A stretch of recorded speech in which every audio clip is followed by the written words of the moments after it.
Good afternoon, everyone. In case you weren't here for the morning session, I'm Megan Houston, Resilience Director for Palm Beach County. I hope you all feel more informed, inspired, and motivated by the concurrent panels that you heard this afternoon. During this time when we are all here together, we want to pause and remember some of the great leaders who unfortunately are no longer with us. I'd like to introduce Dr. Jennifer Jurado from Broward County, who will begin. Hi, Megan. Thank you. It is absolutely my honor to be able to take a few moments today to recognize an incredible friend, hero, and champion in the leadership of Kristen Jacobs. Kristen was commissioner for Broward County for a period of 16 years. She also served as state representative for a period of 6 years. And not counting her time in public service, she served as a community champion prior to her leadership in office. I had the incredible pleasure of meeting Kristen as I just joined the county back in 2002. And she at that time was the environmental commissioner. And I personally attribute so much to her in terms of my own personal growth and opportunity within local government. But I have such extreme admiration for her as her grace, intelligence, and leadership. But she was such a passionate advocate and distinguished leader on environmental issues, having led the NatureScape Broward program, the creation of our Water Matters program, an environmental partnership with the Broward School District that persists today. She launched the Broward Leaders Water and Climate Academy, which we have continued to host over the years. And of course, she was one of the original organizers, if not of the Southeast Florida Regional Climate Change Compact, really bringing together leadership across the region in order to organize action that she so passionately was driven to advance through her position in local government. Additionally, she had served on President Obama's Climate Resilience and Preparedness Task Force and was recognized clearly at many and all levels of local government for her capabilities and action.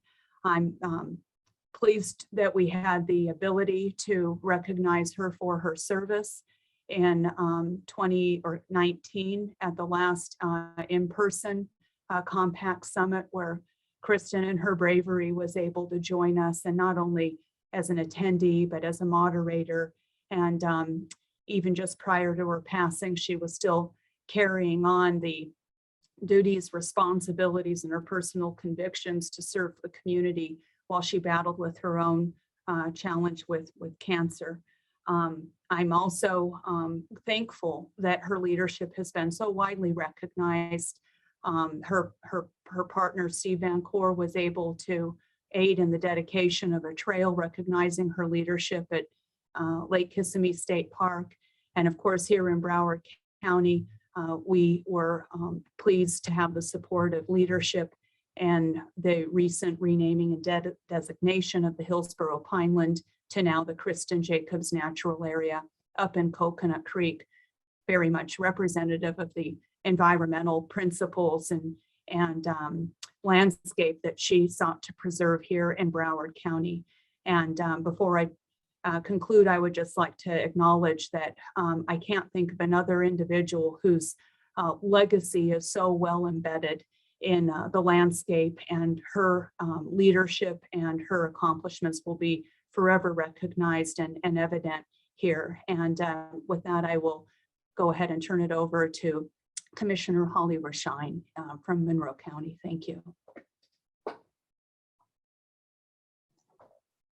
Thank you, Dr. Jurado. And gosh, that's a tough act to follow, and it's a little distracting looking at these wonderful photos of Kristen and just remembering her and her magic. I mean, when you met this woman for the first time, you're like, man, she is a rock star. She is doing things. She has done things. And how do I get to be her friend? And that was one of the first things that I thought when I met Kristen Jacobs when we started serving together in the Florida legislature so many years ago.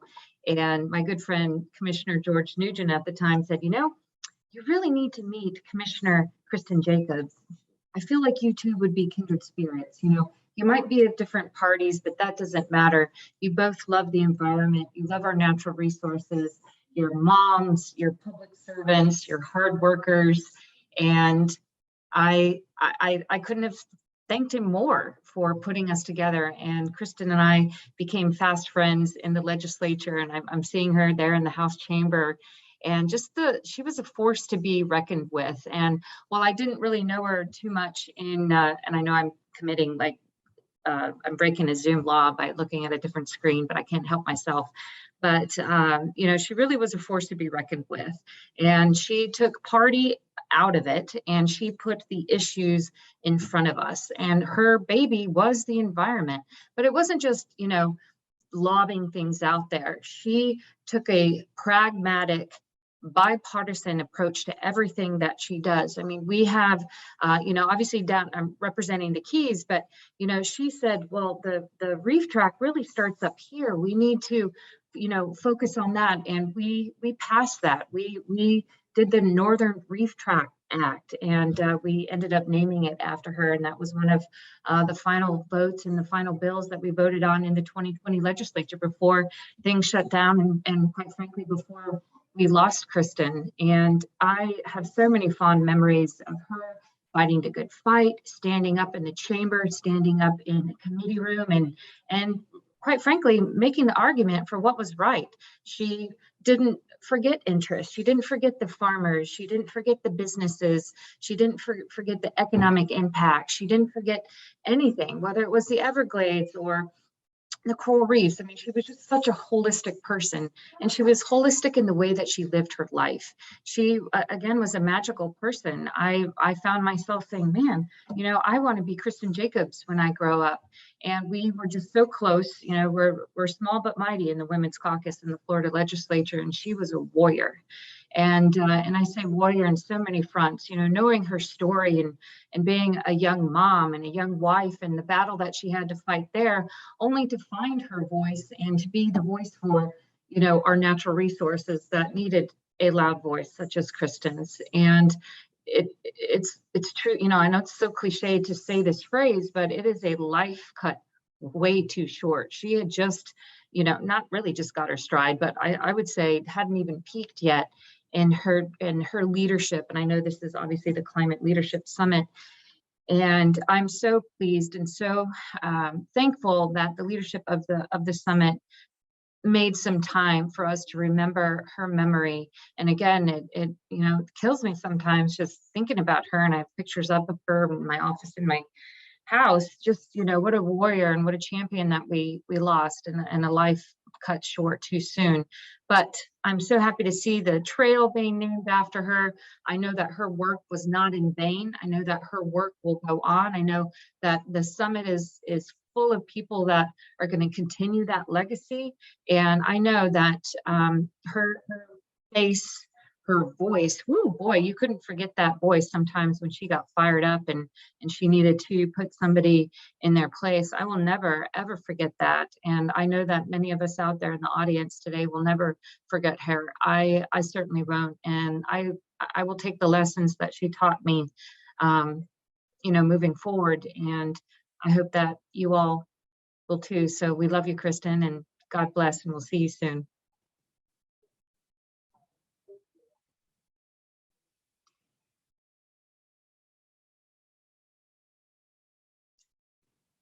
And I drew the short straw and get to remember two people that we have unfortunately lost in a very short time. And the next up is the late, great Commissioner Mike Forrester. And he's actually, I'm sitting right now as we speak in his office, in his former office in the Murray Nelson Government Center here in Key Largo. And for those of you who knew Mike, I mean, his community was his family. He was a public servant at heart. And again, great, I'm glad I drew this straw, but just another life, another wonderful life that was cut too short due to COVID.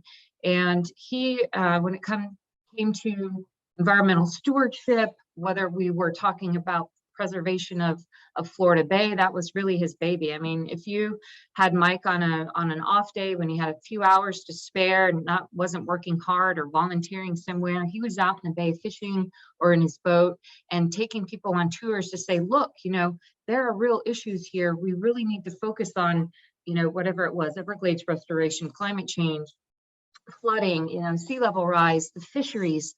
The fishermen were really, you know, we really lost a champion in terms of FWC and the fishing industry. You know, Mike was a huge proponent of that part of our community, which is so critical down here in the Keys. And he was never afraid to voice his opinion, write a letter, text somebody, say, you know, this really doesn't feel right. Or, you know, if people were misspeaking or, you know, might be a little misguided, he wasn't afraid to sort of right the ship. And a huge supporter of mine, and was willing to take a back seat if I wanted to run for county commission. And I said, no, Mike, this is your seat. This is your time. You take it. And, you know, lo and behold, here I am again. But the Keys really miss him. I know the Climate Leadership Summit misses him. He should be right on a panel, moderating a panel, on a panel as we speak, as should Kristen. And I, again, am just truly grateful to the Summit leadership for including this portion of it. While it might be a little sad, I think it provides us all an opportunity for us that we're so close to these warriors to remember them, and so that their memory is not lost, even the hustle and bustle of today and all that's going on in terms of resiliency. And you know, we have a governor, hats off to Governor DeSantis. I don't know if anybody had time to comb through his budget. It was just released today, but I commend him and all his efforts to really promote our environment, Everglades restoration, FWC, obviously the Florida Keys. There's a nice chunk of change in there for us for the Florida Keys Stewardship Act. And pivoting back to Mike, you know, he was a supporter of all of these things. And our community lost somebody important, both in Kristen and Mike. And it reverberates down here a lot. I was just at a Chamber of Commerce luncheon where I installed the new board, and, you know, it should have been Mike doing that. We were looking out, you know, over Florida Bay right now, and I think of him, and his memory is strong, and his memory will continue to be strong. And we will not forget down here, we're a small, tight-knit community, on the work that he did with regard to our natural resources and the preservation and the conservation and all the hard work that it takes to make the Keys click. And as you all know, you've all been down here, a lot of you have, it's not always easy. We have lots of challenges down here, and Mike wasn't afraid to tackle those challenges and to call on leaders that had the ability to make the changes that are needed. And, you know, whether he moved the needle in a big way or moved the needle in a small way, we all know that he did move the needle. And again, we you know, are missing him, and a life gone too soon. But rest assured, I've said this many times, that you know, I'm never going to replace him. He was such a legacy in his own, and he had a lot of irons in the fire, more than I anticipated. And I'm certainly working through those and attempting to see his legacy lived out. And I commit to everybody out there that I'm going to keep working on that. But Mike, again, we miss you, and we're so grateful for all of your efforts. And now it is my pleasure to pass the gavel, if you will, to Mr. Jim Murley. Jim, take it away.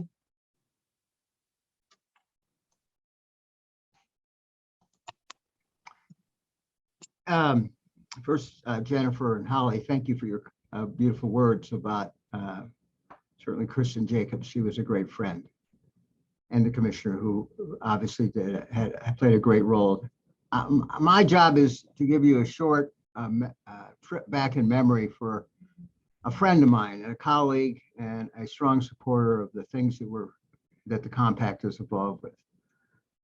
Bernard Jack Osterholt was born and raised in Louisville, Kentucky. Went to school there. He went to undergrad at the University of Louisville. Met his first wife, Darlene, there. He fell in love with guitars. So any of you know him through his life, that began in Louisville. And he was a man of great foresight as he tried to think through what he was going to do with his life. Graduate school took him to Georgia Tech, and his first job out of Georgia Tech was in 1974 at the South Florida Regional Planning Council. That's where I met him.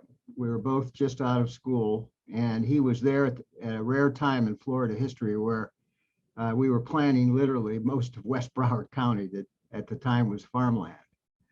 But in 1978, he left South Florida and went to Tallahassee with Bob Graham and spent 8 years there as Bob Graham's policy director. And that was a time when the state of Florida was very proactive on things like growth management, and he was all part of that team. He was then asked to return to South Florida Regional Planning Council the second time, this time as the executive director, and he played a continued role of negotiating large projects that had to be planned in our 4 counties, in the 3 counties that made up the South Florida Regional Planning Council. And then he was coaxed into joining Broward County as their manager, and he had a rare time as manager of Broward County.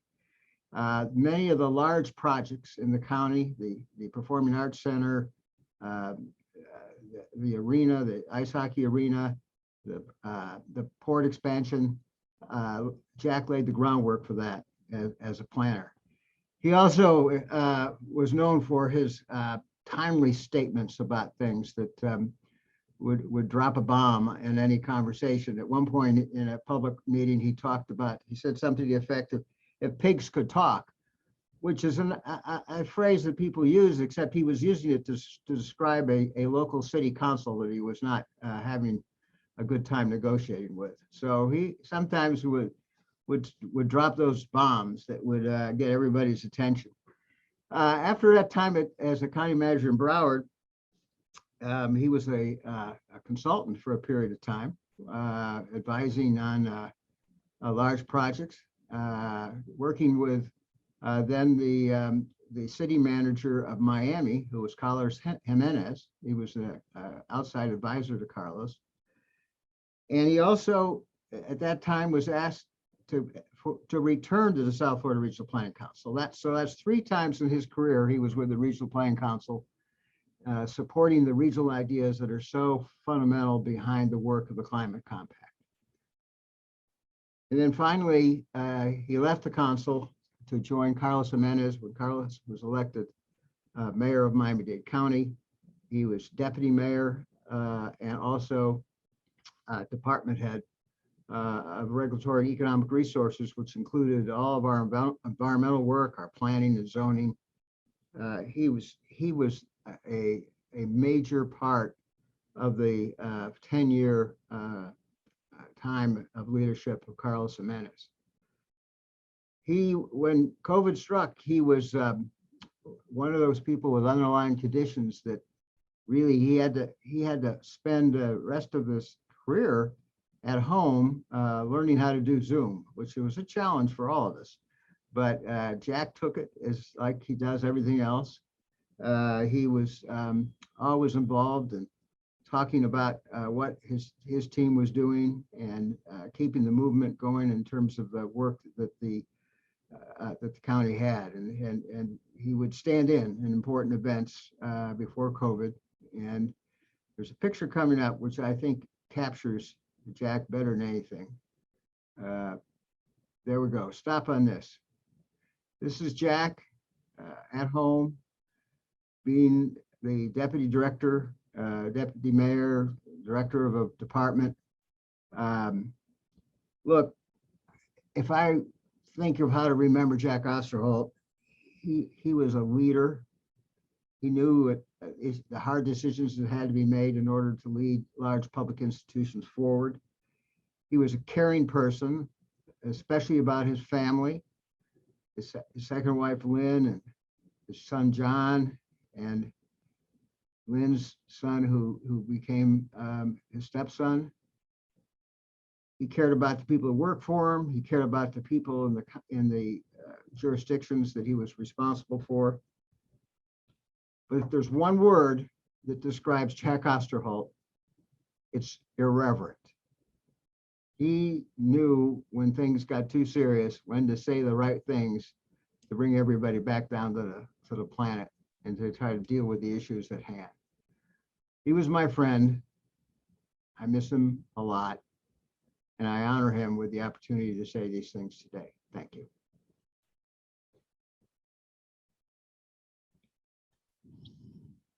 Thank you all so much for your kind words and for helping remind us all about how their legacies live on, not just in our memories, but in our work. Hopefully, what they have left us with will inspire new leaders to champion our local climate resiliency efforts. We're also mindful that all of our communities have been greatly impacted by COVID and other losses in the last couple of years. For those who have lost people and to those whose lives have been lost, you are all in our thoughts today. And thank you for taking this time with us to remember all these people who have made up our communities. Next, we will be taking a short break. We will resume at 3:30 p.m. for our next session, Resiliency from the State, a conversation with Florida legislators. Please join again by clicking the next session on the CVent portal. Thank you all.